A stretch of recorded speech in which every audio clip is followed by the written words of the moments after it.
how you rate film. So generally speaking, what you would do is you would take a roll, let's say of Portra 400 film, and you put 400 ISO into a light meter. After metering, you would take that shutter speed and that aperture and you would translate that over into your camera settings. After putting those settings into your camera, ideally you would get a properly exposed photo. And this is based on that 400 ISO that the producer recommended. So for Portra 400 film, that would be 400 ISO. Now the reason that people will manipulate how they rate their film or the ISO that they put in their meter is because film retains its details in the highlights. Meaning if you overexpose your photo, there's a higher range where you can save it if you did not perfectly expose your photo.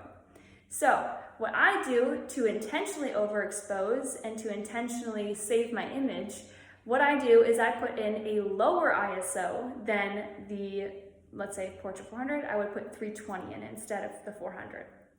So what this does is in my meter, it thinks that it has less light than it does. That's why it gives me a slower shutter speed after metering. Now, a slower shutter speed will allow more time for the light to affect my film and to give me brighter photos and to retain more detail.